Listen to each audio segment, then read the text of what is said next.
Hey guys, tonight we're diving into something truly revolting. We're exploring the most disgusting wedding traditions in history. And trust me, after tonight, you'll never complain about your cousin's cash bar reception again. Because what we consider awkward today, the drunk uncle, the boring speeches, the chicken or fish dilemma, pales in comparison to what our ancestors endured. Imagine standing at an altar while a priest slaughters a goat and reads its intestines like a morning newspaper. Picture yourself being physically dragged to your wedding while guests cheer and laugh. Or think about drinking leftover soup from a chamber pot before your wedding night.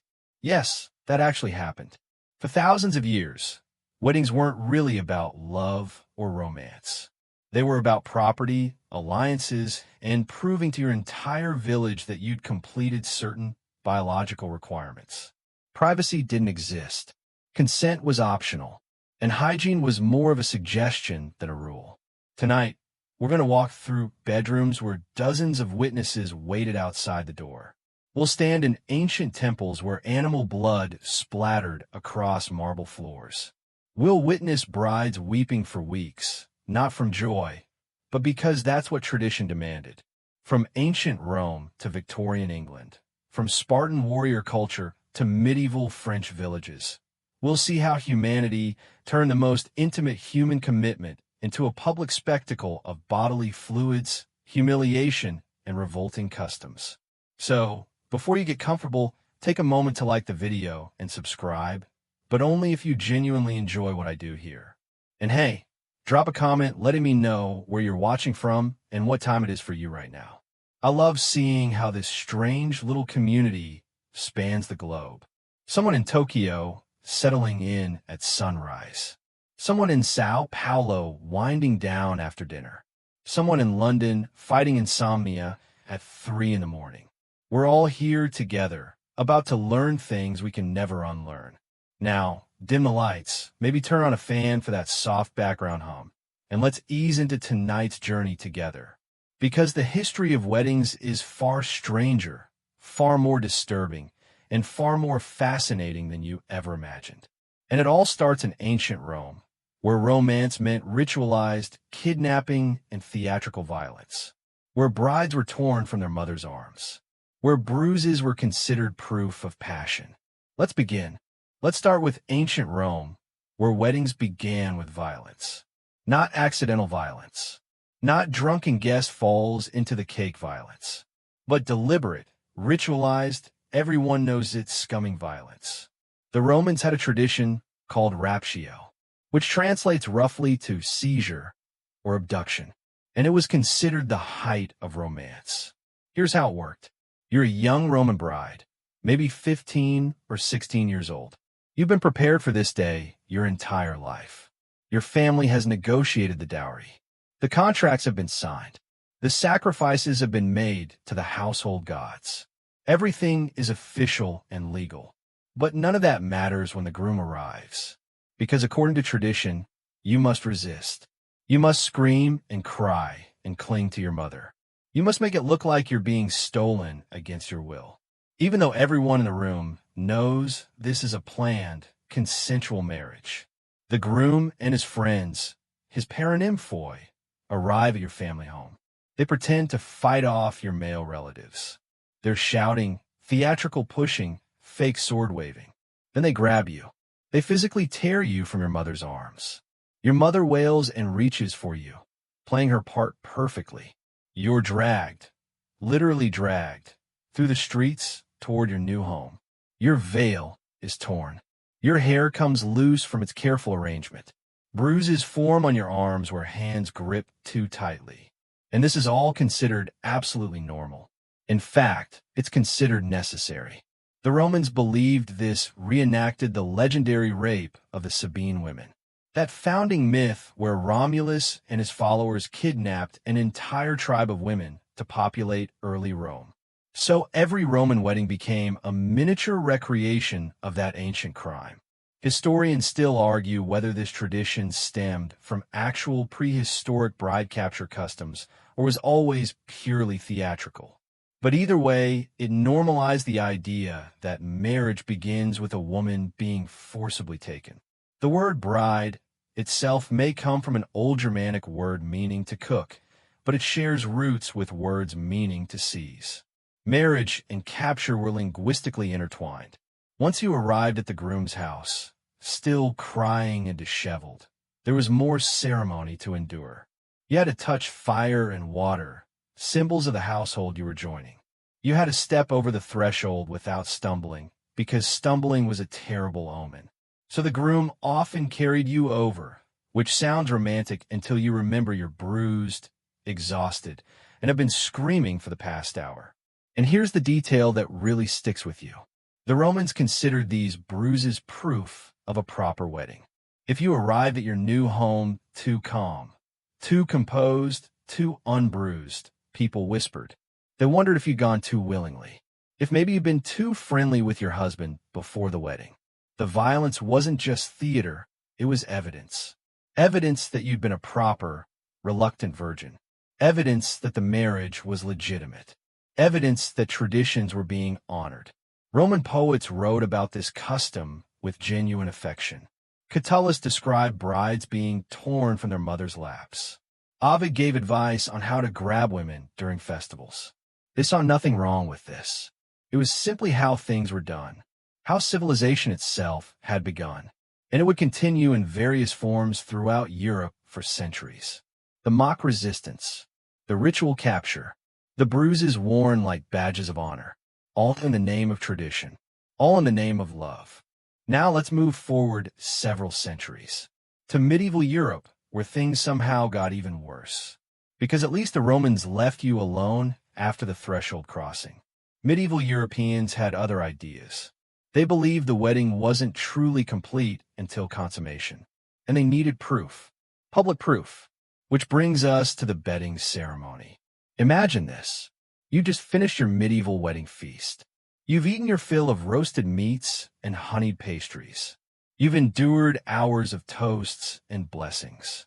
Your feet hurt from dancing. Your face hurts from smiling. And now, finally, you think you might get some privacy with your new spouse. You think wrong, because as the evening winds down, the guests don't leave. Instead, they form a procession, a drunken, laughing, torch-bearing procession that follows you directly to your bedchamber. The women guests undress the bride. The men guests undress the groom, not in separate rooms. Right there in front of each other, in front of everyone. Piece by piece, your wedding clothes are removed. Your elaborate headdress, your embroidered gown, your silk chemise. His doublet, his hose, his linen shirt. The guests make jokes. Crude jokes about what's about to happen. They offer advice, increasingly explicit as the wine flows. They inspect you both like prize cattle. Then they lead you to the bed. They tuck you in together. They arrange the blankets just so. They bless the bed with holy water. A priest might say prayers for fertility. Someone might place herbs under the mattress for good luck. And then, and this is the part that really haunts you, many of them simply refuse to leave. They settle in to wait. Some sit on chests and benches around the room. Others crowd in the doorway. The door stays open, and they expect to hear evidence. Evidence that the marriage is being consummated. Evidence that the husband is capable and the wife is compliant. Some noble families took this even further. In royal marriages, especially, witnesses might actually remain in the room. Behind curtains perhaps, but present nonetheless. There are documented cases of ambassadors and churchmen literally watching to ensure the marriage was valid. Because if a royal marriage could later be annulled for non-consummation, it could topple alliances. It could restart wars. So they watched, or listened, or waited for someone to emerge and confirm the deed was done. Historians still argue whether this practice was universal or reserved mainly for nobility. Common folk probably had more privacy, simply because their marriages mattered less politically. But the tradition existed across class lines in various forms. Even peasant weddings included some version of bedroom escort and blessing. The famous bundling tradition in rural areas involved young couples sharing a bed before marriage, sometimes with a wooden board between them. This was supposedly to let them talk and get to know each other. But it also normalized the idea that beds weren't really private spaces, that intimacy was somehow communal property. And if you're thinking this might have made the wedding night somewhat difficult to accomplish, you'd be right. Many couples simply pretended. They made appropriate noises. They waited a respectable amount of time. Then someone would emerge, announce success, and everyone would finally leave. But remember that crocodile dung sunscreen we might talk about later? Medieval people had equally strange ideas about reproduction and privacy. They believed conception required female pleasure, so the performance pressure wasn't just on the groom. They believed lunar phases affected fertility, so timing mattered. They believed that thinking about the wrong things during intercourse could mark the baby. So the pressure, the audience, the expectations, all of it was wrapped up in genuine medieval anxiety about doing everything correctly. The wedding night wasn't romantic. It was a public examination, a test you couldn't afford to fail, with witnesses who wouldn't leave until they were satisfied, in every sense of that word. But medieval Europe wasn't the only place with disturbing wedding customs. Let's travel to ancient Sparta, where warriors were trained from childhood, where military discipline governed every aspect of life, where even marriage became a test of stealth and endurance. You might think Spartan weddings would be straightforward, brutal perhaps, but honest. Instead, they were bizarre beyond belief. Imagine you're a Spartan man, maybe 25 or 30 years old. You spent your entire life in military barracks. You've trained with your fellow soldiers since you were 7. You eat with them, sleep near them, fight beside them. You barely know any women. Women live separately in Sparta, running households and estates while men focus on war. Now you're getting married. The state has arranged it because Sparta needs children. Sparta needs future warriors. But here's the strange part. You're not allowed to simply move in with your wife. You're not allowed to live together openly. Instead, you have to sneak. On your wedding night, your bride's head is shaved.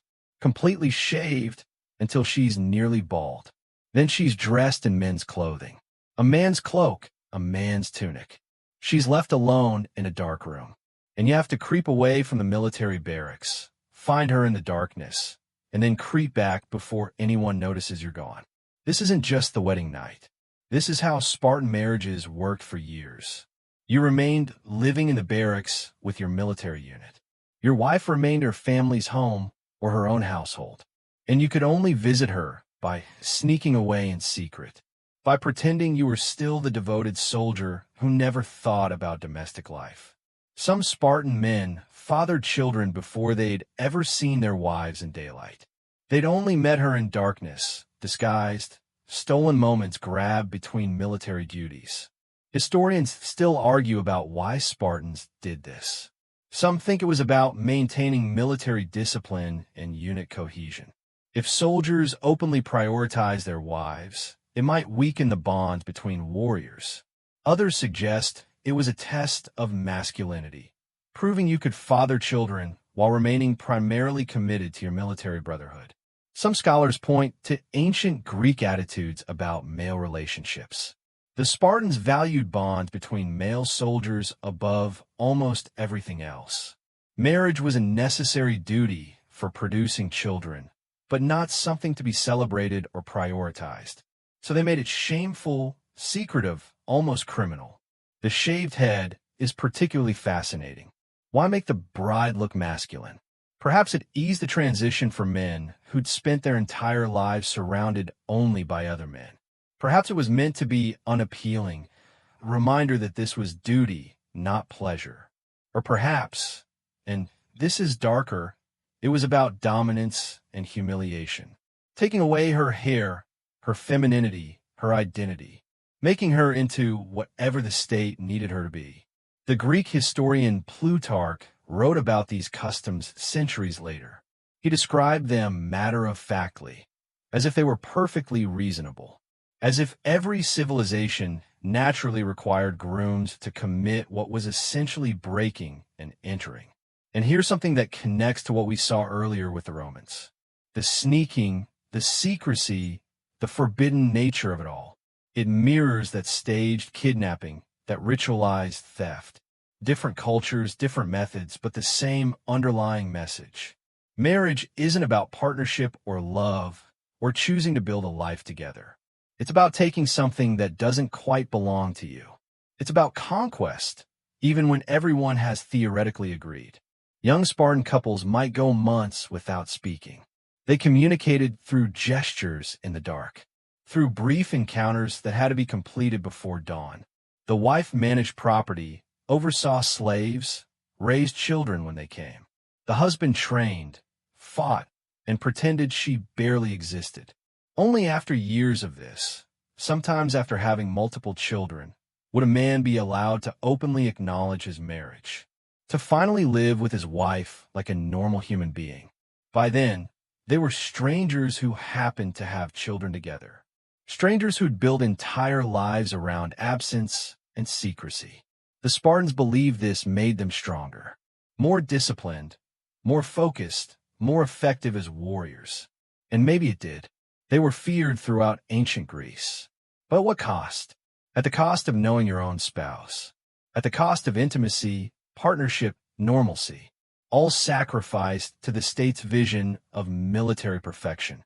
Now, let's return to France for something truly stomach-turning. Medieval France, land of troubadours and courtly love. Land of romance and chivalry and elaborate etiquette. Also land of the most disgusting wedding tradition you'll hear tonight. It was called la soupe, or in some regions, le pot de chambre, which translates to the chamber pot. And yes, that's exactly what you think it means. Here's how it worked. You finish your wedding feast. You've eaten multiple courses of rich food and drunk copious amounts of wine. Roasted game birds, braised meats, fish and sauce, pastries dripping with honey. Your stomach is already questionable. The bedding ceremony has happened, with all its humiliating public ritual. You're finally in bed with your new spouse. The guests have mostly dispersed. You think the ordeal is over. Then someone knocks on the door. It's a delegation of wedding guests, grinning and carrying something. A chamber pot. Not a clean, decorative chamber pot. An actual chamber pot, the kind normally kept under beds for nighttime necessities. But this one is filled with soup. Well, soup is generous. It's actually the leftover scraps from the wedding feast. Everything that wasn't eaten. Bones with meat clinging to them. Congealed sauces. Bread soaked in wine and gravy. Vegetables floating in grease. Sometimes chocolate or sweet wine was added to make it better. It didn't make it better. This revolting mixture was heated. Not enough to make it safe, just enough to make it warm, and poured into the chamber pot. Then the newlyweds were expected to drink it. Both of them, taking turns sipping from the pot while the guests cheered. They had to finish it or at least make a good show of trying. Refusing was considered incredibly bad luck. Refusing meant you were too proud, too refined, not humble enough for marriage. So you drank. You tasted every dish from the feast again, but worse. Cold fat coating your tongue, bits of meat and vegetable sliding down your throat. The metallic tang of the pot itself. And you smiled and thanked everyone for this wonderful tradition. Historians still argue about the origins of this practice. Some say it was about preventing food waste in an era when famine was always near. Others suggest it was a fertility ritual, consuming the abundance of the feast to ensure abundance in the marriage. Some think it was purely about humiliation and testing the couple's humility, making sure they understood that marriage would involve many unpleasant duties, that they couldn't be too precious or delicate. The tradition was especially common in rural France, but versions existed throughout medieval Europe. In some German regions, they used beer instead of wine. In parts of England, they added spices and called it a caudle. But the French version with the chamber pot was particularly revolting, because even if the pot was technically clean, it carried associations. Everyone knew what chamber pots were normally used for. That was part of the joke, part of the hazing. Your newlyweds, so fresh and romantic and innocent. Here, drink from a piss pot, and remember that marriage is messy and disgusting and real. Modern food historians have tried to recreate medieval la soupe to understand what it might have tasted like. The consensus is absolutely terrible. The combination of sweet and savory, the cold fat, the mixed textures. It's not something human taste buds are designed to appreciate. Add in the psychological component, knowing you're drinking from a chamber pot, and it becomes nearly impossible to swallow. Yet people did it. For centuries, newlyweds choked down this revolting mixture because tradition demanded it, because their families expected it, because refusing would shame them before their entire community. And here's the part that ties back to everything we've seen so far. Whether it's Roman kidnapping, medieval bedroom witnesses, or Spartan secrecy, these traditions all have the same message. Marriage isn't about what you want. It's not about romance or happiness or personal choice. It's about enduring whatever your culture demands, about proving you'll submit to authority, to tradition, to community expectations. The chamber pot soup isn't just disgusting. It's a test, a final initiation ritual that says, your desires don't matter anymore. Your comfort doesn't matter. Only obedience matters. Only tradition matters. So drink up, smile, and welcome to marriage. But disgusting food and public humiliation weren't the worst parts of medieval weddings. There was something darker still, something that haunted brides specifically, the blood test. Not a medical blood test, though that might have been preferable. No, this was about proving virginity, proving it publicly, proving it with stained sheets displayed like a battle flag. Let's go back to that morning after the wedding night. You're a medieval bride. You've survived the feast, the chamber pot soup, the bedding ceremony. You've endured your wedding night with witnesses lingering outside the door. You're exhausted. You're sore. You just want to sleep. But the ordeal isn't over, because as dawn breaks, someone enters your chamber, usually older women from the village or family matriarchs. They pull back the bed covers. They examine the sheets. They're looking for blood, proof that you were a virgin, proof that the marriage was properly consummated. If they find it, a small stain, a smear, they celebrate. The sheets are bundled up and carried through the village. Sometimes they're hung from windows for everyone to see. Sometimes they're presented to the bride's parents as proof of her virtue. Church bells might ring. There might be more feasting, more celebration, all because of a bloodstain. But if the sheets are clean, that's when things get truly horrifying. The bride faces immediate suspicion. Was she not a virgin after all? Did she deceive her husband and family? Or, and this was whispered about, was the husband incapable, unable to complete the marriage? Either way, shame falls on the household. The marriage might be questioned or even annulled. The bride might be sent back to her family in disgrace. In some cases, she might face violence from her new husband or in-laws. Physical punishment for this supposed deception. Historians still argue about how universal this practice actually was. Some evidence suggests it was more common among nobility and merchant classes, where family reputation and inheritance rights mattered enormously. Peasants might have been more practical and private about such matters. But the practice existed across Europe, the Middle East, and parts of Asia. Different cultures, different eras, but the same brutal expectation. The same reduction of a woman's value to a bloodstain. Here's something that connects back to that Roman violence we discussed earlier. The Romans wanted bruises as proof. Medieval Europeans wanted blood. Both cultures needed visible evidence that something had been taken, something had been conquered. The woman's body wasn't her own. It was a territory to be claimed and marked. And here's the medical reality that makes this even more disturbing. Not all women bleed during first intercourse. The hymen, that thin membrane this entire tradition obsesses over, varies enormously from person to person. Some women are born with very little hymenal tissue. Some have tissue that stretches rather than tears. Some have tissue that's already worn away through normal childhood activity. Medieval people didn't understand this. They believed bleeding was universal, inevitable, proof positive. So countless innocent women face suspicion, shame, or punishment because their bodies didn't conform to false expectations. And many women knew this. They knew the danger they faced. So they prepared. Some brides hid small vials of animal blood, chicken, rabbit, pigeon, to ensure the sheets would be stained. Some used dye made from berries or roots. Some pricked their fingers or palms to create the necessary evidence.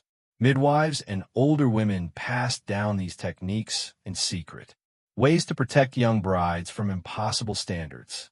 The wedding night became theater again. Performance, deception, whatever it took to survive. In some regions, professional sheet inspectors existed. Women whose job was to verify virginity and consummation. They were paid to examine, to judge, to declare whether a marriage was legitimate. Imagine making that your career. Imagine that being a respected position in society. The examination of intimate bloodstains as a profession. Royal weddings took this to extremes. Multiple witnesses might inspect the sheets. Documents would be drawn up and signed, officially recording what was found. These documents survive in archives today. Formal statements about bloodstains signed by bishops and ambassadors. History preserved in bureaucratic detail. And if you're wondering whether this practice has completely died out, well, some cultures still practice versions of sheet inspection. Some families still demand this proof. The medieval nightmare hasn't entirely ended. It's just become quieter, hidden behind closed doors and modern shame. But the same brutal logic remains. The same reduction of intimacy to evidence. The same impossible standards and public humiliation, just with fewer church bells. Let's shift back in time now, to ancient temples where blood flowed freely. But this time, not human blood, animal blood. Because before you could get married in many ancient cultures, the gods had to approve. And the gods spoke through entrails. You're standing in an altar in ancient Rome, Greece, or Mesopotamia. It's your wedding day. You've been fasting since dawn, as required. You're dressed in ceremonial clothes. Your family has paid for the sacrificial animals, usually a sheep or goat, though wealthy families might offer an ox. The priest arrives, dressed in robes and carrying ritual knives. He begins chanting prayers you don't fully understand. Ancient words in archaic dialects, calling on gods whose names are older than memory. Then the animal is brought forward. It's been washed and garlanded with flowers. Sometimes its horns are painted gold. It's meant to be beautiful, perfect, worthy of the gods. The priest inspects it carefully. Any blemish, any imperfection, and the sacrifice is invalid. You'd have to pay for another animal and start again. But this one passes inspection. The priest raises his knife. You're expected to watch. This is your sacrifice, your offering, your prayer made flesh. Looking away would be insulting to the gods. The knife comes down. Blood sprays across the white marble altar. The animal convulses and falls. Its blood pools and runs in channels carved specifically for this purpose. But the killing is just the beginning. Now comes the real divination. The priest kneels beside the animal's body. He cuts it open with practiced efficiency. Steam rises from the body cavity. The smell hits you, metallic blood, released bowels, heat. If you're lucky, you don't vomit. If you're unlucky, you do, and everyone pretends not to notice. The priest reaches inside and begins removing organs. The liver first, always the liver. In ancient Rome and Greece, the liver was considered the seat of life and emotion. Its condition could predict the future. He holds it up to the light, turning it slowly, examining every inch. He's looking for color, texture, unusual marks or growths. A healthy, smooth liver means the gods approve your marriage. A diseased or damaged liver means they don't. If the liver looks bad, your wedding might be postponed. Or worse, canceled entirely. The gods have spoken, and they said no. But the examination doesn't stop with the liver. The priest inspects the lungs, the heart, the intestines. He's reading them like we might read a book. Each organ tells part of the story. The heart size and condition reveal information about your future happiness. The lungs color indicates whether you'll have healthy children. The intestines arrangement, whether they're twisted or straight, predicts financial fortune. Historians still argue about how seriously ancient people took these readings. Were they true believers, or was it just tradition? Evidence suggests most people genuinely trusted this practice. They delayed weddings based on bad omens.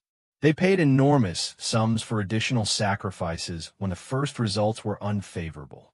They lived in a world where divine approval felt necessary for any major decision. And here's something that connects to our earlier discussions. Remember those Roman kidnappings and medieval sheet inspections? Those were about proving something to the community. But sacrifice was about proving something to the gods. Different audience, but the same underlying anxiety. The same need for external validation. The same sense that marriage isn't really about the two people involved. Greek wedding sacrifices were particularly elaborate. The goddess Hera, patron of marriage, required specific rituals. The animal had to be female. It had to walk willingly to the altar. If it resisted, that was a terrible omen. Its hide would later be used to make the marriage bed's covering. Nothing was wasted. Every part of the sacrifice became part of the marriage itself. In Mesopotamia, they took this even further. Multiple animals might be sacrificed. Their organs would be compared and cross-referenced. If the sheep's liver contradicted the goat's lungs, priests would consult complex divination manuals. These manuals, tablets covered in cuneiform, listed thousands of possible organ configurations and their meanings. Being a divination priest required years of study. You had to memorize which lumps meant prosperity and which meant disaster, which colors indicated fertility and which warned of early death. It was a science, or at least they believed it was. And if you're wondering about the smell, the mess, the flies that gathered, yes, ancient weddings were bloody, hot, buzzing affairs. The beautiful marble temples you see in ruins today, they would have been slick with blood and organ fluids. They would have reeked of sacrifice, beauty and horror existing in the same sacred space. Your wedding day would smell like a slaughterhouse, and everyone would congratulate you on the lovely ceremony. Now we need to talk about something even darker, something that wasn't symbolic or theatrical, something that was genuinely criminal by any modern definition. Bride capture. Not the staged Roman version where everyone was in on it. Real kidnapping, real violence, real terror. And it was considered a perfectly legitimate way to acquire a wife. Across Central Asia, parts of Africa, and indigenous cultures worldwide, bride capture was practiced for thousands of years. In some places, it still happens today. Let's be clear about what this means. You're a young woman, maybe 15 or 16. You're walking to the well to fetch water, or gathering firewood at the forest edge, or traveling to visit relatives in a neighboring village. You're going about your normal life. Then men on horseback appear, men from another tribe, another village, another clan. They grab you. You scream, you fight, you try to run. It doesn't matter. You're thrown over a horse and carried away. Your family hears your screams fading into the distance. They might try to follow, but by the time they organize pursuit, you're gone. Hours or days pass. You're held in a stranger's home. Sometimes you're kept in a separate dwelling, guarded to prevent escape. The man who captured you, your husband now, might wait a few days before approaching you. In some cultures, there's a waiting period, a pretense of courtship after the capture. In others, the marriage was considered immediate and absolute. Your family faces a choice. They can try to retrieve you, which might start a blood feud between families or villages. They could demand compensation, livestock, money, goods, as a bride price paid retroactively. Or they can do nothing. They can accept that you're married now, whether you wanted it or not. In many cases, they chose acceptance, because retrieving you might mean war. Because an unmarried daughter who'd been captured was considered ruined anyway. Because that's just how things were done. Historians still argue about how common this practice truly was versus how often it's exaggerated in historical accounts. Some point out that many cultures have legends about bride capture that don't reflect actual practice. Those Roman rituals we discussed earlier, for instance, probably symbolic rather than historically accurate. But there's also solid evidence that real bride capture happened extensively. Genetic studies show patterns consistent with women being forcibly moved between populations. Legal codes from ancient civilizations include specific penalties for bride theft. If it wasn't happening, they wouldn't need laws against it. In Kyrgyzstan, the practice is called ala kachu, grab and run. It continued into the 21st century despite being illegal since the Soviet era. Young men would kidnap women they wanted to marry, sometimes women they barely knew. The woman would be held at the man's family home while female relatives pressured her to accept the marriage. They'd place a white scarf on her head, the symbol of married status. They'd tell her it was too late. She was already married in the eyes of the community. They'd shame her family if she refused. Many women eventually submitted, not because they wanted to, but because the social pressure was unbearable. Because going home unmarried after being held overnight would ruin their reputation anyway. This is where our conversation gets uncomfortable. Because we're not talking about ancient history anymore. We're talking about things that happened in living memory. Things that still happen in some places. The disgusting wedding tradition that never quite ended. In parts of Ethiopia, bride capture was traditional among certain groups until very recently. The captured bride was expected to resist, violently if necessary, to prove she wasn't complicit. Her future husband expected to be scarred by her fighting. Those scars proved he'd captured a worthy woman who defended her honor. The logic becomes completely twisted. Violence against him proves her virtue. Violence against her proves his strength. And somehow, this is supposed to create a marriage. Some anthropologists have tried to explain these practices through economic or social lenses. In societies where bride price was extremely high, capture was a way for poor men to acquire wives.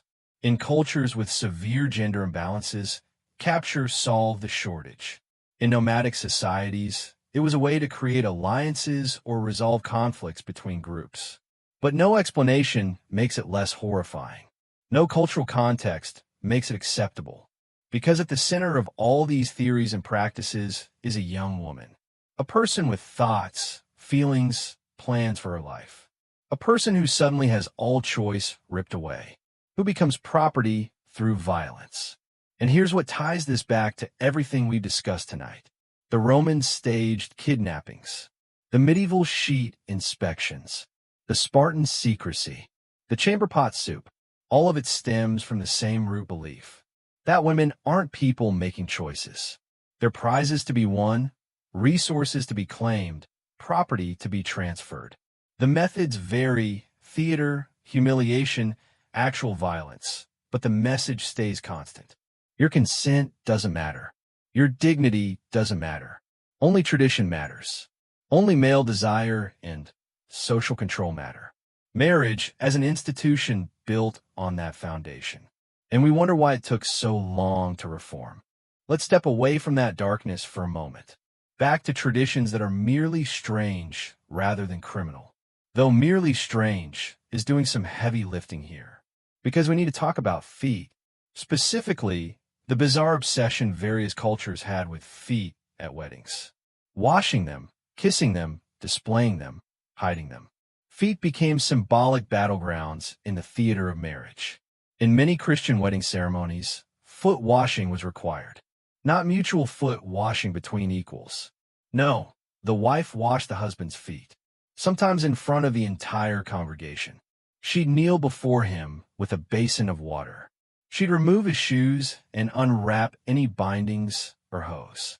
Then she'd wash each foot carefully between the toes, around the heel. Sometimes she'd dry them with her own hair. This was meant to symbolize humility and service. The wife's role as servant to her husband. A recreation of Jesus washing his disciples' feet but with the power dynamic firmly established. The husband never reciprocated. That would be absurd, unthinkable. His feet were washed, hers remained dirty. That was the point. In some cultures, the feet weren't washed at all. They were deliberately kept filthy. Medieval European peasants sometimes had a tradition where the bride went barefoot through mud to reach the church. Her dirty feet symbolized her earthly, humble origins. Only after the ceremony would she be allowed to clean them. The transformation from maiden to wife marked by the transition from dirty feet to clean.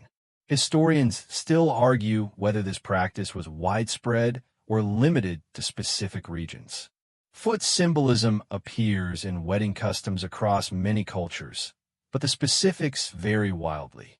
In ancient Jewish weddings, there was a ceremony called chalitza. If a man died without children, his brother was supposed to marry the widow. But if the brother refused, the widow could publicly remove his shoe and spit at his feet. This released her from obligation to the family. The shoe removal symbolized breaking the bond, rejecting the connection. Feet represented family ties that could be severed through ritual humiliation. In some parts of Asia, seeing the bride's feet before the wedding was considered deeply unlucky. Her feet had to remain covered and hidden. On the wedding day, she'd be carried to the ceremony so her feet never touched the ground. The first time her husband saw her bare feet was the wedding night. This was supposed to preserve her purity and mystery, though really it just added another layer of strange performance to an already elaborate ritual. And then there's the practice of foot binding in China, which isn't specifically about weddings, but profoundly affected marriage prospects. Young girls, sometimes as young as 5, had their feet deliberately broken and bound. The bones were folded under, the arch snapped, creating the lotus foot. Tiny, deformed feet that fit in the palm of a hand. This was considered beautiful, essential for marriage to anyone of status. Girls with natural, healthy feet were considered unmarriageable. The pain was excruciating. The process took years. Many girls developed infections, and some died. But families did it anyway because a daughter with bound feet could marry well. A daughter with natural feet brought shame. The wedding night included the ritual unwrapping of the bride's feet. The husband would carefully remove the binding cloths. This was considered intimate, erotic even. The revelation of these deliberately damaged feet was a special moment, something preserved just for him. We think of corsets and restrictive clothing as oppressive, but at least corsets could be removed. Bound feet were permanent, a lifelong disability inflicted to make a woman marriageable. And somehow this was romantic. Somehow this was desirable. Back in medieval Europe, there was another foot tradition. The bride had to step over the threshold with her right foot first. Left foot first was catastrophically bad luck. If she stumbled or used the wrong foot, the marriage was doomed. So grooms often carried their brides over the threshold. We think of this as romantic today, but originally it was practical, preventing the bride from making a mistake that would curse the entire marriage. In some Slavic traditions, the groom would step on the bride's foot during the ceremony, literally stand on her foot, grinding down with his heel. This symbolized his dominance, his authority over her. She was expected to endure it silently. Any cry of pain showed weakness and brought shame. Some brides wore extra layers of cloth wrapped around their feet beneath their shoes, padding to protect against this ritualized violence. But not too much padding, or people would notice and mock her for being unable to bear even this small suffering. The things women did to survive their own weddings. The preparations made to endure traditions designed to hurt them. And everyone pretended this was normal. This was love. This was how you start a partnership, with one person literally crushing the other's foot while witnesses smiled. Remember that chamber pot soup we talked about earlier? At least that was equally disgusting for both people. These foot rituals were specifically designed to humiliate or harm a bride, to establish hierarchy before the marriage even truly began. Your feet, whether too dirty, too clean, too large, too visible or deliberately crushed, became another way to control you. Another test to pass. Another tradition that had nothing to do with love and everything to do with power. Now let's talk about food again, but not disgusting leftovers in chamber pots this time. Instead, let's discuss the actual wedding feasts, the ones that happened before the humiliation, because Tudor England turned wedding feasts into endurance tests, into displays of excess so extreme that guests literally became ill. You're attending a Tudor wedding, not a royal one necessarily, but a wealthy merchant or minor noble family. They want to show off their status. They want everyone to remember this feast for years. So they serve course after course after course. The meal might last 6, 8, even 10 hours. Dozens of dishes, hundreds of individual preparations. Let's walk through what you'd face. First come the subtleties, elaborate sugar sculptures depicting scenes from mythology or romance. Castles made of marzipan, ships with sails of spun sugar, gardens with flowers carved from colored paste. These aren't meant to be eaten yet. They're just decoration, statements of wealth. Then the first meat course arrives. But not simple roasted chicken or beef. No, this is Tudor excess. Peacocks roasted and then reclothed in their own feathers. Swans similarly prepared, necks arranged to look alive. Whole pigs with gilded tusks. Lamb stuffed with other, smaller birds. Each dish is a production, a performance. The swan is carried in on a massive platter while musicians play. Servants process through the hall holding torches. Everyone applauds before the carving even begins. Then you eat. Rich, fatty meat swimming in butter and wine sauce. Your stomach starts to protest, but there are 15 more courses coming. Next arrives the fish course. Not simple fish, exotic fish. Sturgeon, considered the king's fish, only served with royal permission. Porpoise, yes, porpoise, classified as fish because it lives in water. Lamprey, an eel-like creature that looks like something from a nightmare. Jellied eels, their flesh suspended in aspic that wobbles on the platter. The smell of fish mixed with the lingering scent of roasted meat creates something unique. Something your stomach really doesn't appreciate. But you keep eating because refusing food is insulting the host. Then come pies. Not simple pies. Medieval surprise. Pies where live birds are baked under a pastry crust. The pie is opened and dozens of birds fly out, usually terrified and covered in pastry bits. They flutter around the hall while guests laugh and try to catch them. Then you eat the pastry crust, which thankfully doesn't contain actual bird. There are also mock dishes, food disguised as other food. Vegetables carved and painted to look like meat. Sweet dishes made to resemble savory ones. It's meant to be clever and delightful. Instead, it's confusing, and your overwhelmed palate can't handle the constant surprises. Historians still argue about whether people actually enjoyed these feasts or just endured them. Contemporary accounts describe guests becoming ill, having to step outside, lying down between courses. But they also describe the pride hosts took in creating memorable excess. The more guests who became sick, perhaps the more successful the feast. Between courses, there are performances.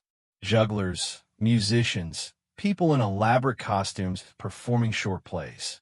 This gives your stomach a chance to settle slightly. But not too much, because the next course is already arriving. More meat, venison, rabbit, various game birds.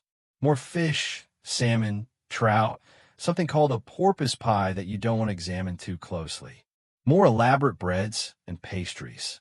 Cheese courses with dozens of varieties, from mild to aggressively pungent. The smell in the hall becomes almost visible. Perfumes can't cover it. Roasted fat, fish, cheese, wine, hundreds of sweating bodies. Then come the sweets. Candied fruits, sugared nuts, elaborate tarts. Puddings made with bone marrow and dried fruits. Gingerbread shaped into religious figures. More of those sugar sculptures, finally meant to be eaten. Your teeth hurt from the sugar. Your stomach is beyond full, stretched painfully tight. But there's still more coming. Because Tudor feasts don't end with dessert. They end with voidie, a final course of wine, wafers, and spice comfits, meant to void or clear the palate after all that heavy food. Instead, it just adds more sugar and alcohol to your already distressed system. By this point, many guests have openly gotten sick. There are servants whose job is to help drunk or ill guests outside. Basins are discreetly placed around the hall for those who can't make it. The floor, originally covered in fresh rushes, is now trampled, stained, and fragrant with spilled food and wine. And everyone acts like this is normal. Like this is a celebration. The bride and groom are expected to sample every dish, to thank the cook, to honor the guests. They spend their wedding feast forcing down food until they're miserable. What a romantic beginning to married life. Both of you sick, exhausted, still hours away from the bedding ceremony. Still so much wedding left to endure. And you can't even complain because this feast probably cost more than most people earned in a year. Your family has bankrupted themselves to make this happen, to prove their status through excess and suffering. So you smile, and you eat, and you try not to vomit. Welcome to Tudor romance. Now I need to discuss something that sounds backwards, something that contradicts everything we think we know about weddings. Because in many cultures, the bride wasn't supposed to be happy. She was supposed to cry, not a few tasteful tears during the ceremony, but days, even weeks of mandatory weeping, ritualized misery as proof of virtue. You're a bride in rural Russia, China, or parts of India. Your wedding has been arranged. The date is set, the preparations underway. And starting anywhere from 3 days to 3 weeks before the ceremony, you must begin crying. Not when you feel like it, not when emotion genuinely overcomes you, but constantly, publicly, with witnesses to verify your tears. In some Chinese traditions, the bride began her crying ritual a month before the wedding. Every evening, she'd sit in a designated room and weep. Her mother would join her after 10 days, adding her tears. Then female relatives, one by one, until you had a whole chorus of women wailing together. They'd sing sad songs about leaving home, about being separated from family, about becoming a stranger in your husband's household. The songs had specific melodies passed down through generations. You had to learn them, how to perform your grief correctly. If you didn't cry enough, or if your tears seemed insincere, the community judged you. They said you were heartless, that you didn't love your family, that you'd be a bad wife because you couldn't even perform proper sorrow. In rural India, similar traditions existed. The bride would sit veiled and weeping while female relatives sang mourning songs. They treated the wedding like a funeral, because in a way it was. The girl they knew was dying. She'd be reborn as a wife in another household, under another family's authority. Her old identity would cease to exist. So they mourned her death, and she mourned herself. Russian villages had versions of this too. The bride's lament, Prikatania, was a formal tradition. She'd wail about leaving her parents, her siblings, her childhood home. She'd describe her future husband's house as a prison. She'd beg her family not to send her away, all while the wedding preparations continued around her. The more convincingly she wept, the more virtuous she was considered. Historians still argue about what these rituals actually meant to the participants. Some see them as outlets for genuine grief. Young women facing arranged marriages to strangers, leaving everything familiar. Others interpret them as purely performative, social theater everyone knew was obligatory. The truth probably varies from person to person, marriage to marriage. Some brides genuinely grieved their lost autonomy. Others just went through the motions, counting down days until the ritual ended. But either way, the requirement was there. Happiness was suspicious. Eagerness was shameful. You were supposed to resist marriage, at least symbolically, to show reluctance, even if you felt none. Here's where this connects to everything else we've discussed. Those Roman kidnapping rituals required the bride to scream and resist. The mandatory crying performs the same function. It says, "I'm not choosing this willingly. I'm being taken, transformed, forced into a new role. Even when the marriage was genuinely desired, this fiction had to be maintained, because a woman who wanted marriage was somehow lesser, somehow improper or modest. So you cried, whether you felt sad or not. You performed the grief your culture demanded. In some cultures, professional mourners were hired if the bride couldn't cry convincingly enough. Women whose job was to wail and weep on command. They'd surround the bride, their artificial tears covering for her inadequate ones. The wedding became a theatrical production of sorrow. Can you imagine? You're about to start your married life. You're expected to pretend to be devastated, to spend days or weeks in performed misery. And then suddenly, after the ceremony, you're supposed to switch it off. Supposed to be a dutiful, pleasant wife. The tears dry instantly, as if they were never real. Which, of course, they often weren't. But the whiplash of moving from required sorrow to required contentment must have been psychologically exhausting. Some anthropologists suggest these crying rituals served practical purposes. They allowed women to express fears and anxieties in a culturally acceptable way. They created bonding moments between mothers, daughters, and female relatives. They marked the transition between life stages clearly and solemnly. All of that might be true, but it still meant brides had to perform emotions on command, had to cry whether they felt like it or not, had to prove their worth through displays of reluctance and grief. And if you naturally felt happy about your marriage, if you actually loved your fiancé and looked forward to your wedding, you had to hide it, had to fake sadness to satisfy tradition, had to lie about your own emotions to be considered a proper bride. The pressure of maintaining tears for weeks, the judgment if they dried up too soon, the exhaustion of performing grief while simultaneously preparing for a wedding. One more way that marriage wasn't about the couple. It was about satisfying social expectations, about performing the right emotions at the right times, about proving you understood your place in society's script. And heaven forbid you go off script. Heaven forbid you actually smile. Let's journey to the Celtic lands now, to ancient Ireland, Scotland, and Wales, where wedding traditions mixed pagan beliefs with Christian ceremony and created something truly unsettling. The hand-fasting ritual. You've probably heard of hand-fasting. Modern couples sometimes choose it as a romantic alternative to traditional vows. They bind their hands together with ribbon or cloth. It symbolizes unity, partnership, binding their lives together. It sounds lovely, but the historical version was considerably less romantic, especially when it involved rotting meat. In some Celtic regions, hand-fasting wasn't just about pretty ribbons. It was about binding yourself to another person through corruption, through decay, through the deliberate mingling of death and marriage. Here's how it worked.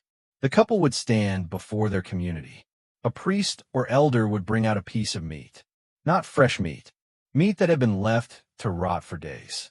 Decomposing flesh, crawling with maggots, reeking of decay. This putrid meat was placed on a stone or altar between the couple. Then their hands were bound together. But not just bound over the rotting meat. Their joined hands had to rest on the corruption, had to touch the decay. The binding cloth was wrapped around their wrists, incorporating strands of sinew from the rotting flesh. The priest would speak about commitment lasting through corruption, about love enduring even as flesh decays, about the marriage bond being stronger than death itself. You'd stand there, trying not to gag. The smell was overwhelming. The meat was warm from the sun, actively decomposing. Flies buzzed around your joined hands. You could feel the wetness of decay seeping into the cloth binding your wrists. This was supposed to be romantic, supposed to symbolize unbreakable commitment. The idea was that if your bond could survive being literally tied to rotting flesh, it could survive anything. If you could stand together through this revolting ritual without breaking, your marriage would endure all hardships. Historians still argue about how widespread this particular version of hand-fasting actually was. Many hand-fasting ceremonies were simple and clean. Just hands bound with cloth or rope, nothing disgusting involved. But there's evidence from certain regions, particularly remote Scottish islands and parts of Ireland, that the rotting meat version existed. Legal disputes from medieval times reference flesh-binding ceremonies. Church officials condemned certain heathen marriage practices involving corruption and decay. Something disgusting was definitely happening. The cloth used to bind your hands had to remain on for a specific period, sometimes a day and a night, sometimes 3 days. You wore it while it slowly absorbed the stench of the rotting meat, while maggots potentially crawled onto your skin, while the community went about celebrating your wedding. Eventually you could remove it, but even then, the smell lingered. Your hands would reek for days despite washing. The memory of that texture, that wetness, that decay, it stayed with you. Remember that crocodile dung sunscreen from ancient Egypt? Medieval people had equally bizarre ideas about physical substances and spiritual meaning. They believed decomposition represented transformation, flesh breaking down, returning to earth, feeding new life. So binding a marriage through decay meant the old individual lives were breaking down, decomposing into something new, the married couple. It's poetic in a horrifying sort of way. Some Celtic traditions also involved burying objects at weddings. Small animals, sometimes alive, sometimes already dead, buried beneath the threshold of the new home, or at the corners of the property. These were offerings to the land, to spirits, to gods, ensuring fertility and prosperity. But imagine moving into your new home, knowing there are rotting animal corpses deliberately placed beneath your floor, knowing that your marriage is literally built on decay. The psychological impact of these rituals is hard to measure. Did people genuinely believe in the spiritual power of rotting flesh? Or did they just go through the motions because tradition required it? Probably both, depending on the individual. Some brides and grooms might have found deep meaning in the symbolism. Others just held their breath and counted the seconds until it was over. But either way, they did it. They stood with their hands bound over corruption. They inhaled the stench of decay on what should have been a beautiful day. They carried the smell with them into their marriage bed. And somehow, this was considered proper. This was considered sacred. This was how you proved your commitment was real. Not through words of love or promises of partnership, but through your willingness to touch death together, to bind yourselves through corruption, to start your marriage in the presence of rot. The Celts understood something dark about marriage, about how it transforms you, about how parts of your old life have to die for the new life to begin. They just chose to make that metaphor uncomfortably literal. Now, let's travel to India for something that might seem like a tangent, but it connects to human weddings in the strangest way. Because in parts of India, they hold weddings for frogs.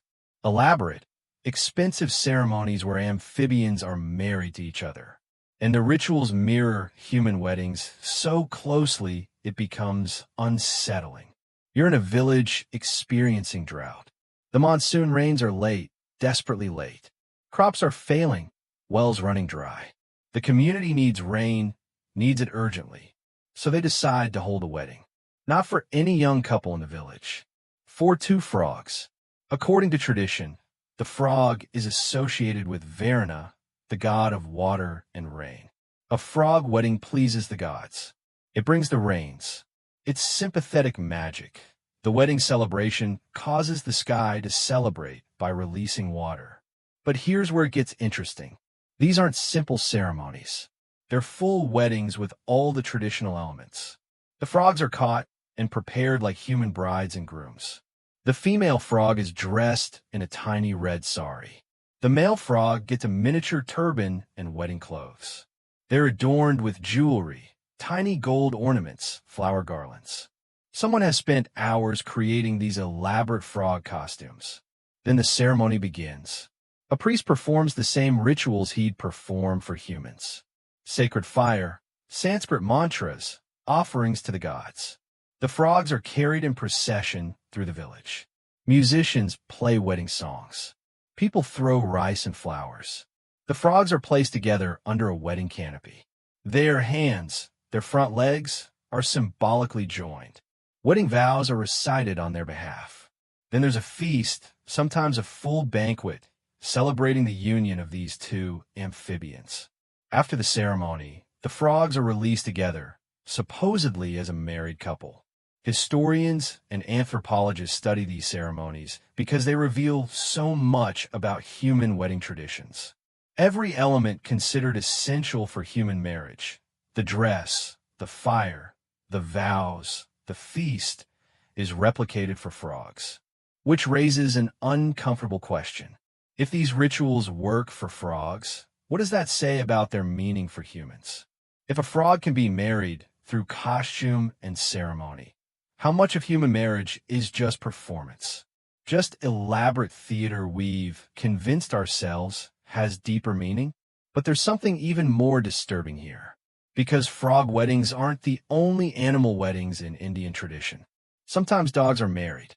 Sometimes donkeys. These ceremonies happen for various reasons, breaking curses, appeasing spirits, bringing luck. And they follow human wedding protocols exactly.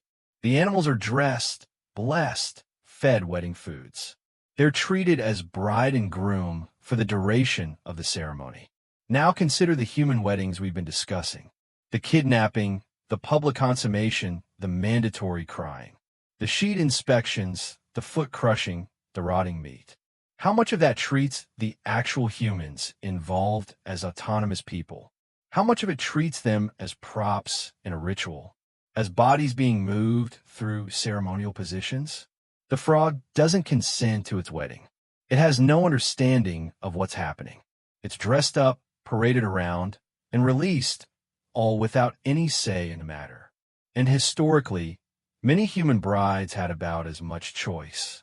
They were dressed, paraded, inspected, and transferred to new households. Their consent was as irrelevant as the frogs. The ceremony happened whether they wanted it or not. In some Indian regions, there's another disturbing practice. Young girls are married to trees or animals to break astrological curses. A girl born under certain stars is considered cursed. Her first husband will die, so they marry her to a tree first. The tree dies by being cut down. The curse is fulfilled.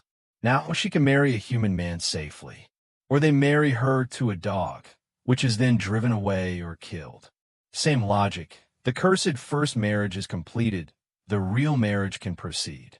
These girls go through full wedding ceremonies. They're dressed as brides. Rituals are performed. Their marriage to a tree or animal is legally and spiritually recognized. Then it's dissolved, and they can move on to human marriage. But think about the psychological impact. You're a young girl, maybe 10 or 12 years old. You're told you're cursed, dangerous to any man who marries you. You're married to a tree in a solemn ceremony. You watch as that tree is cut down, destroyed because of you. Then you're expected to be a normal, happy bride when the time comes for real marriage. How does that shape your understanding of yourself, of your worth, your power, your role? Historians still argue about whether these practices stem from genuine belief or social control. Do families really believe the curse is real? Or is it a convenient way to delay marriage, to give young girls a few more years of childhood? Or is it about making girls feel inherently dangerous, inherently wrong, so they'll be more compliant later? The answer probably varies from family to family.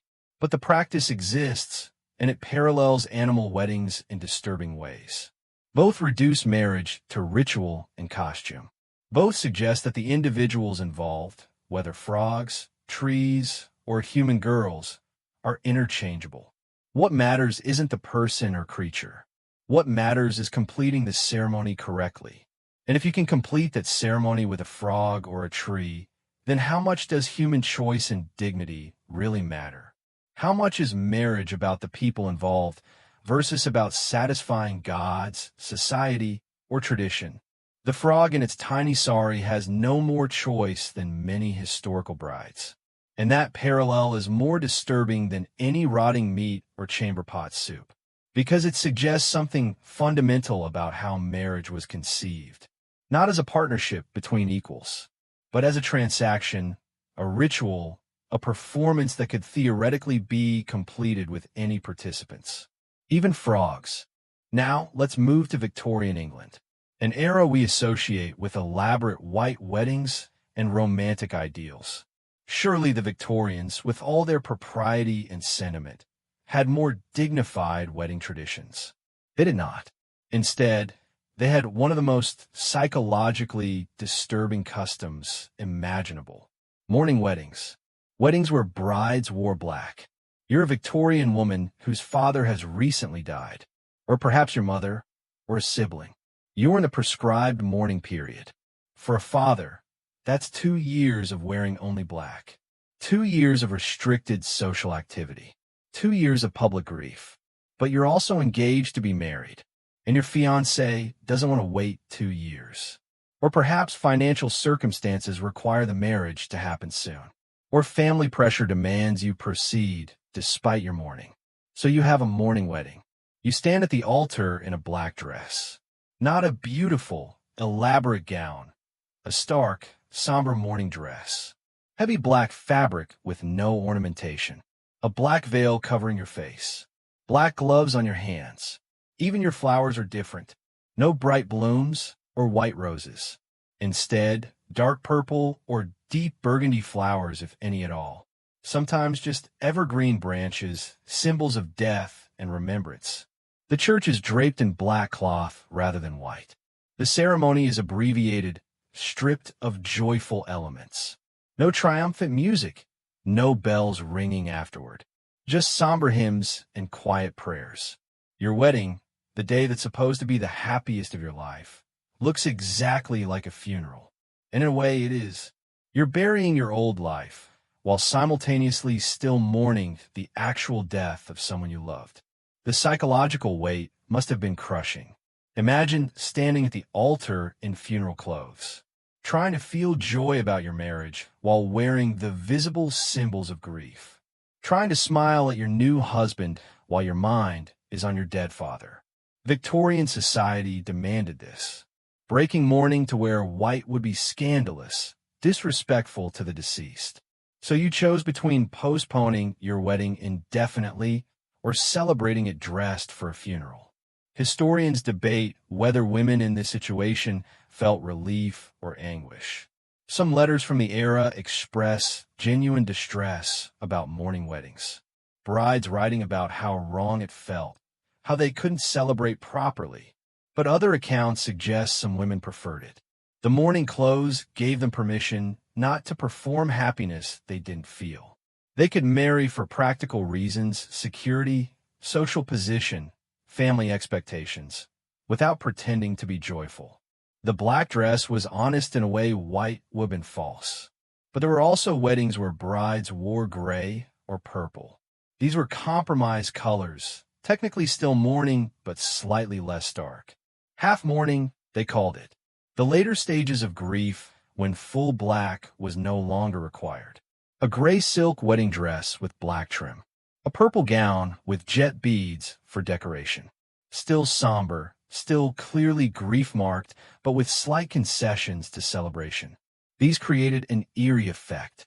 The wedding looked washed out, muted, like a photograph losing its color. The bride appeared ghostly, halfway between worlds. Some Victorian photographers specialized in capturing mourning weddings. The images that survive are haunting. Brides with downcast eyes, no smiles. Grooms looking uncomfortable, uncertain. The wedding party dressed in blacks and grays like they're attending an execution. No joy visible anywhere in the frame. Remember those mandatory crying rituals we discussed earlier? Victorian mourning weddings made that real rather than performed. The bride had genuine reason for tears. She was grieving and getting married simultaneously. 2 enormous life changes colliding in one overwhelming day.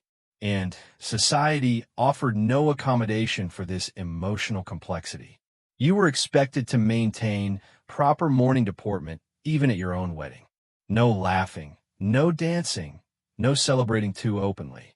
Your joy, if you felt any, had to be restrained and dignified. The wedding breakfast, the reception meal, was equally subdued. Simple foods, nothing too rich or indulgent. No champagne toasts, no raucous celebration. Just quiet conversation and early departure. The couple was expected to leave quickly, minimizing the social gathering, because a prolonged party during mourning would be improper.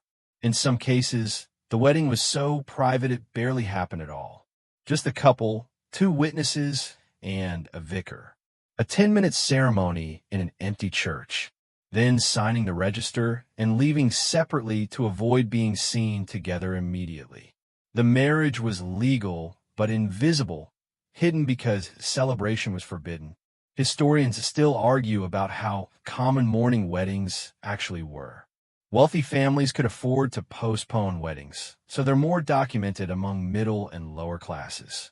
Women who couldn't afford to wait, who needed marriage for financial survival. But evidence exists across class lines. Even aristocratic families occasionally held mourning weddings when circumstances demanded it. And here's what ties this back to everything else we've discussed. Victorian mourning weddings are the logical conclusion of treating marriage as duty rather than choice. If marriage is about social necessity, family obligation, property transfer, then your feelings don't matter. Your grief doesn't matter. You wear black and get married because that's what must be done. The wedding isn't for you. It's not about your happiness or your emotional state. It's a transaction that must be completed regardless of circumstance. So you stand at the altar in funeral clothes. You exchange vows while mourning. You begin your marriage in the costume of death. And everyone pretends this is normal. This is proper. This is how respectable people behave. Now let's talk about body parts. Not in any medical sense, but as wedding gifts, as tokens of devotion exchanged between lovers. Because various cultures throughout history decided that nothing says I love you quite like pieces of your actual body. You're a Victorian lover preparing to give your beloved something special. Flowers are nice, but they wilt. Jewelry is lovely, but it's impersonal. What you want is something uniquely yours, something literally from your body. So you cut off a lock of your hair. This part seems almost normal by Victorian standards. Hair jewelry was incredibly popular. Lockets containing hair, bracelets woven from hair, even elaborate wreaths made entirely from human hair. At weddings, couples exchanged locks of hair. These were kept in special boxes or incorporated into jewelry. The bride might wear a bracelet made from her husband's hair. The groom might carry a locket with his wife's hair inside. It was romantic in a way, a physical piece of your beloved always with you. But it didn't stop at hair. In some regions, couples exchanged fingernail clippings. Yes, fingernail clippings. The bride would carefully trim her nails and place the clippings in a small pouch for the groom. He would do the same for her. These pouches were kept as talismans, protection charms. The logic was that nails and hair contain your essence. Having a piece of your spouse meant you were never truly separated. Their essence was always with you. Historians debate whether this practice was widespread or limited to specific folk traditions. Evidence exists primarily in rural areas of Eastern Europe and parts of Asia. But the practice definitely occurred. Museum collections contain wedding pouches with documented nail clippings inside. Then there are teeth. In some Pacific Island cultures, extracted teeth were wedding gifts. Not accidentally lost teeth, deliberately removed teeth. The groom might have a tooth pulled specifically to give to his bride. This showed commitment, showed he was willing to suffer for her. The bride would keep this tooth, often wearing it as jewelry. A necklace with her husband's tooth dangling from it.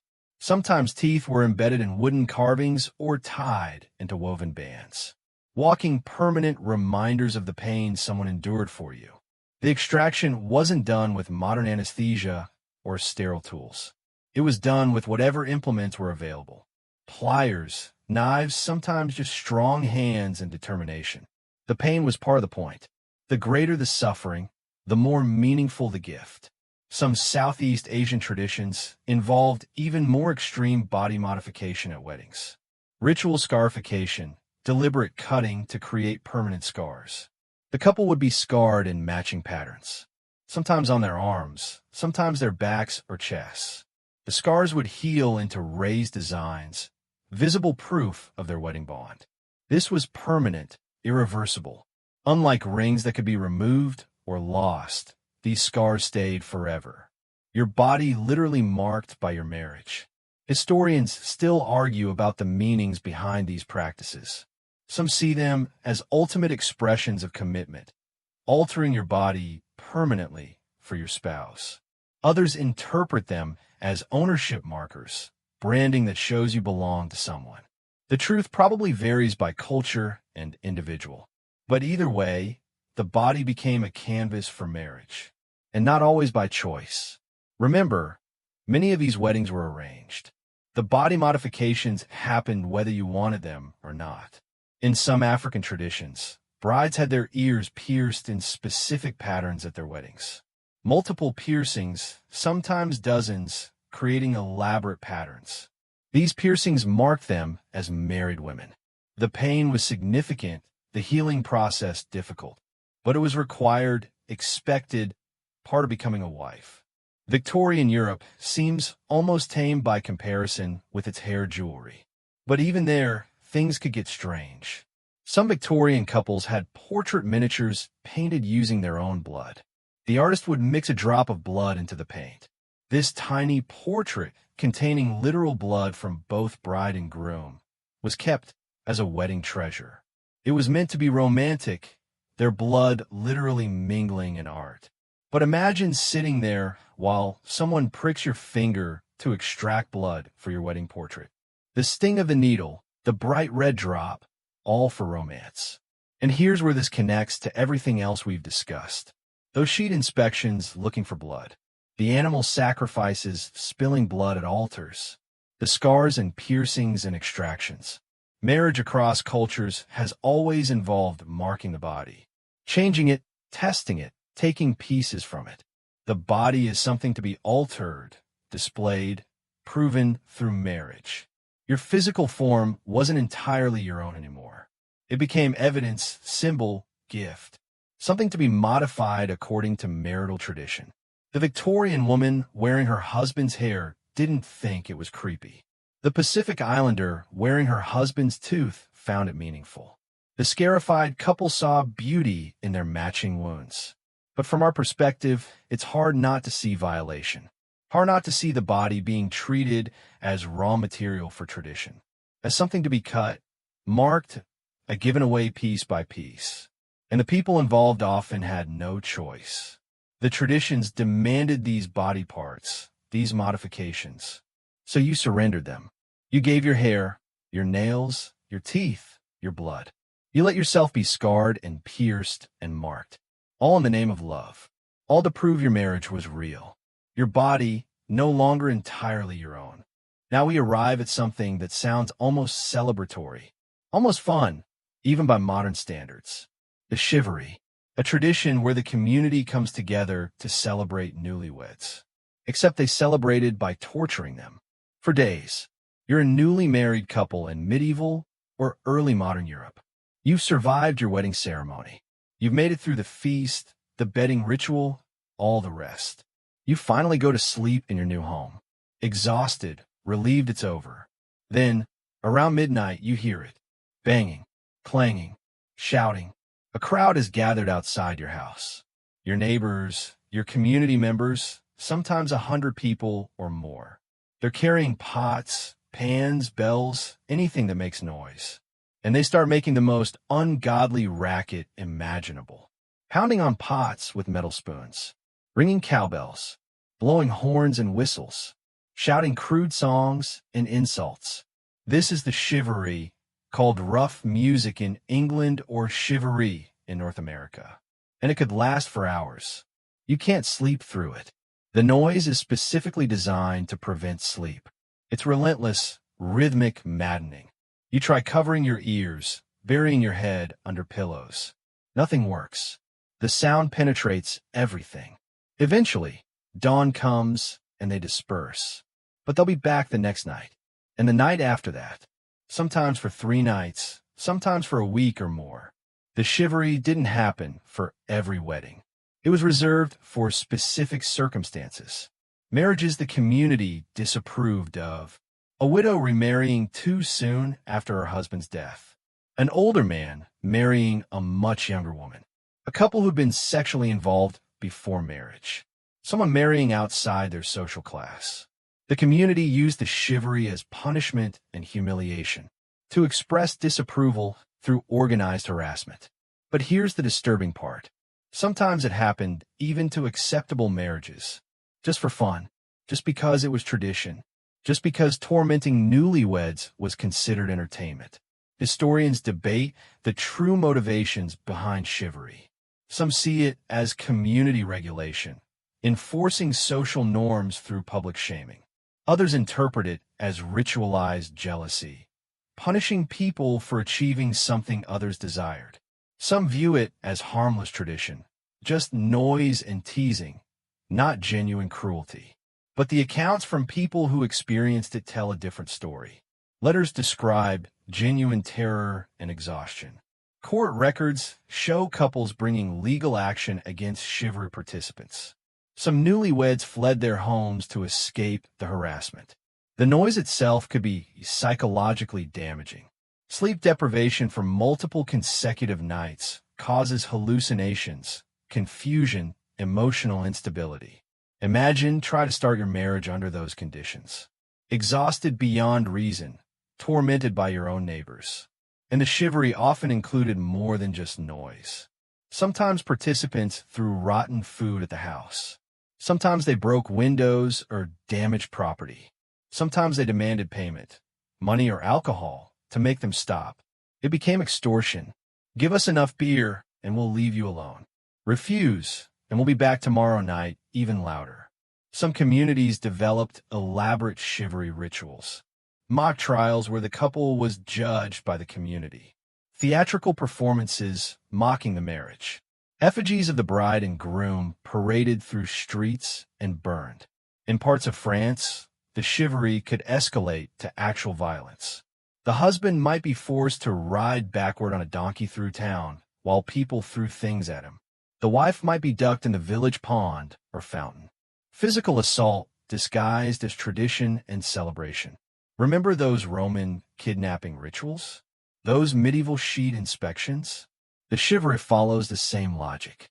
Marriage isn't private. The community has ownership over your intimate choices. They have the right to judge, to punish, to torment you if they disapprove. Your wedding night isn't yours. It belongs to everyone. And they'll make sure you know it by preventing you from sleeping. By invading your home with noise and chaos. By treating your most intimate moments as public entertainment.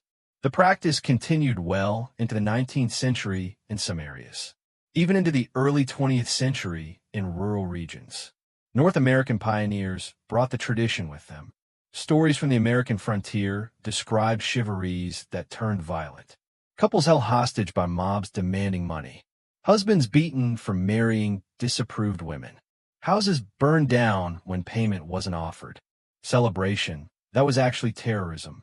In some cases, the chivalry ended only when the couple provided a feast. The same people who'd spent nights tormenting you now demanded food and drink.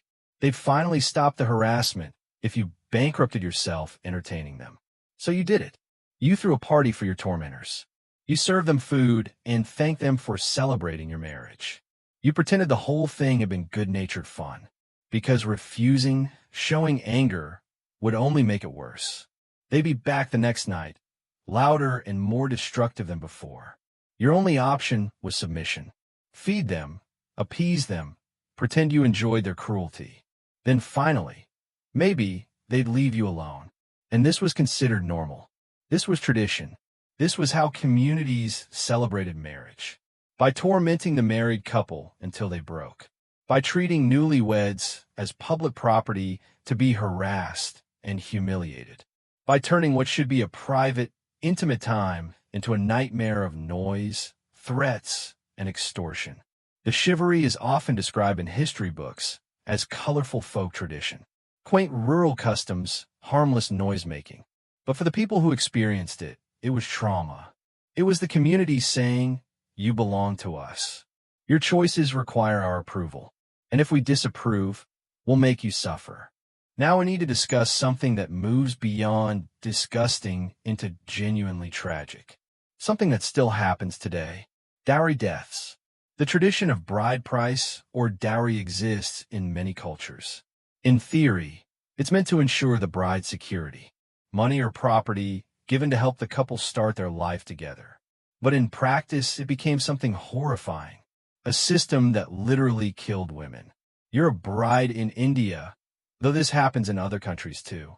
Your family has negotiated your dowry with your future in-laws. They've agreed to provide money, jewelry, household goods, sometimes land or vehicles. Your father has stretched his finances to the breaking point. He's borrowed money, sold property, gone into debt, all to provide the dowry your marriage requires. The wedding happens. You move into your husband's family home, and then the demands begin. Your new mother-in-law mentions that they really expected more gold jewelry. Your husband's brother comments that other brides brought better household items. Your father-in-law suggests that perhaps more cash could be provided. These aren't suggestions. They're demands backed by threats. If your family doesn't provide more, you'll be punished. The punishment starts small. You're given less food than everyone else. You're assigned the most difficult household chores. You're verbally abused, called worthless and burdensome. Your husband, who might have seemed kind during courtship, now ignores your suffering. Or worse, participates in it, because his loyalty is to his birth family, not to you. Your family back home receives demand for more money, more goods. If they can provide it, the treatment improves temporarily. But the demands never stop. There's always something more required, some additional expectation. Your family can't keep paying forever. They've already bankrupted themselves for your wedding. They have nothing left to give. That's when the real danger begins. The abuse escalates. You're beaten, burned, starved. Your in-laws justify it as punishment for your family's failure to provide adequate dowry. They say you're not a proper wife because you didn't bring enough wealth. Some women are killed outright, beaten to death or strangled. Others are set on fire.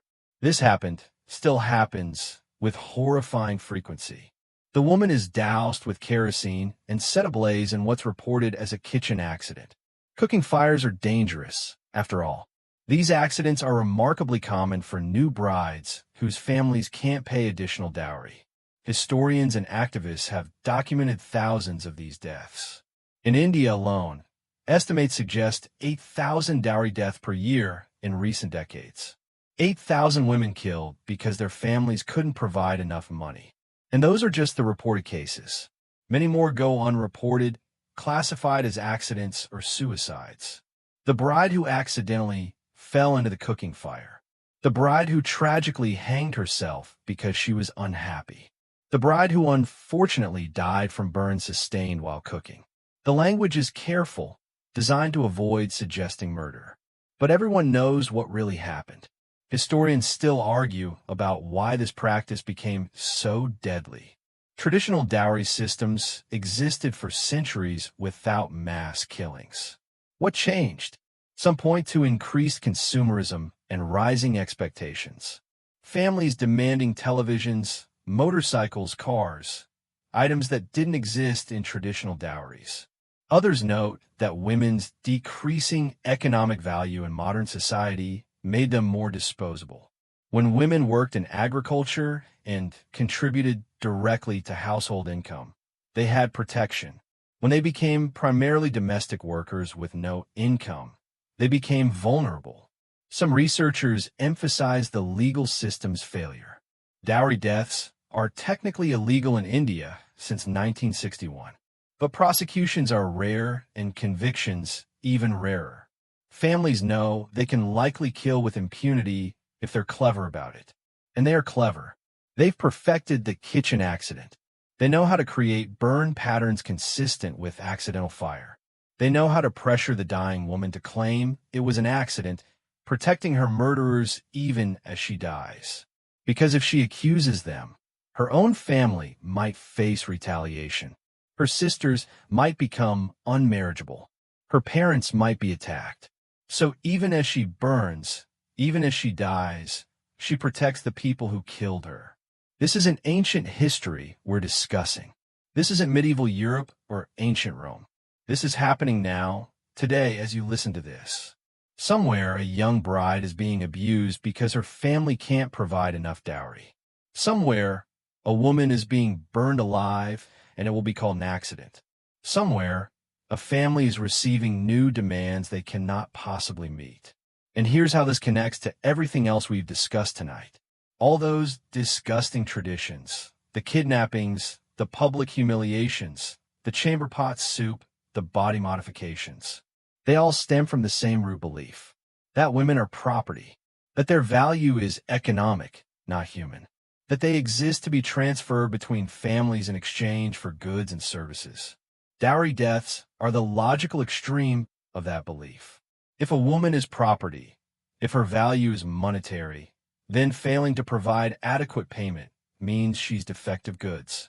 And defective goods can be discarded, can be destroyed, can be replaced with a new bride who brings a better dowry. The disgusting becomes the deadly. The humiliating becomes the murderous. And the wedding traditions we've been discussing, the ones that seem like historical curiosities, they built the framework that allows this to continue. They normalized treating women as objects. They established that marriage is transaction, not partnership. They taught generations that a woman's worth is determined by what she brings to marriage, not who she is. And women continue to die because of it, not from rotten meat or chamber pot soup, but from fire and violence and deliberate murder. The most disgusting wedding tradition of all, the one that's still happening. Let's come back to the present day now. Back to modern weddings that we consider normal, even romantic. Because some of our current traditions have remarkably disgusting origins. We just sanitize them enough to make them palatable. Think about the bouquet toss. At nearly every Western wedding, the bride turns her back to a crowd of single women and throws her bouquet. Whoever catches it is supposedly next to marry. It seems harmless, even fun. A little competitive maybe, but ultimately innocent. Except it comes from something much darker. In medieval Europe, wedding guests believed that touching the bride brought good luck. So they'd grab at her as she left the ceremony. They'd tear pieces of her dress, yank flowers from her hair, snatch at her veil. The bride would emerge from her own wedding torn and disheveled, bruised from the grabbing hands of well-wishers. Eventually, brides started throwing items to the crowd to distract them. Tossing the bouquet meant guests would fight over that instead of attacking the bride herself. It was defensive, a way to escape being literally torn apart by your wedding guests. We've kept the tradition, but forgotten why it exists. Now it's cute and competitive. It was necessary survival strategy. Or consider the garter toss. The groom reaches under his bride's dress, removes her garter, and throws it to single men. This seems mildly embarrassing at worst, vaguely sexual at best. But it also comes from that medieval tradition of guests grabbing at the bride. Men would try to remove her stockings or garter as she left the ceremony. Proof that they'd touched the bride, souvenirs of her wedding. The more aggressive guests would chase the couple to their bedchamber. They'd try to steal stockings right off the bride's legs. Remember those bedding ceremonies we discussed? The garter toss evolved from that same invasion of privacy. The groom removes and throws the garter himself to prevent guests from doing it forcibly. Again, a defensive maneuver disguised as tradition. Then there's the wedding cake. Specifically, the moment when the couple feeds each other cake. In many modern weddings, this becomes aggressive. The groom smashes cake into the bride's face. She retaliates, both of them laughing as frosting destroys hair and makeup. Some couples plan this, enjoying the playful destruction. But others don't want it, and it happens anyway. Because the tradition of asserting dominance through the wedding cake is old and persistent. In ancient Rome, the groom broke a barley cake over the bride's head. The crumbling cake symbolized breaking her virginity, establishing his authority. Guests would scramble for crumbs, again for luck and fertility. Medieval European weddings had similar cake-breaking traditions. The cake was smashed over the bride's head, the destruction symbolic of her transformation from maiden to wife. We've softened this into feeding each other cake. But the aggressive, face-smashing version echoes that original dominance ritual. The groom literally pushing cake into his bride's face, ruining her appearance, asserting control. Even when it's playful, the symbolism remains. Historians debate whether modern couples understand these origins. Most probably don't. They're just following traditions they've seen at other weddings. But the underlying messages persist. The bride as someone to be grabbed and torn at. The groom as someone who establishes dominance through physical acts. The wedding is public spectacle rather than private commitment. Consider the tradition of not seeing each other before the ceremony. This seems romantic, building anticipation, making the reveal more special. But it comes from arranged marriages where couples hadn't met before their wedding day. The groom might not see his bride until she was already at the altar. Too late to back out if he didn't like her appearance. The tradition ensured marriages went through even if physical attraction was absent. We've kept the superstition, it's bad luck, to see each other beforehand. But we've forgotten it was about preventing grooms from fleeing unwanted arranged marriages. Or the white wedding dress. We think of it as symbolizing purity and innocence. And it does, but in a very specific, uncomfortable way. White became popular for wedding dresses in the Victorian era. It signaled virginity, sexual inexperience, unspoiled goods. A woman who could afford an expensive white dress that she'd wear once demonstrated her family's wealth. But more importantly, she demonstrated she was pure. The white dress was a public declaration of virginity, a costume that said, "I am untouched, unsoiled, worthy of marriage." It connects directly to those sheet inspections we discussed earlier. The white dress, like the white sheets, will show any stain, any impurity, any evidence of prior sexual activity. Modern brides wear white without thinking about this meaning. Many aren't virgins and don't claim to be. That expectation has finally started to fade. But the tradition persists, carrying its history whether we acknowledge it or not. Even wedding rings have darker origins than we like to admit.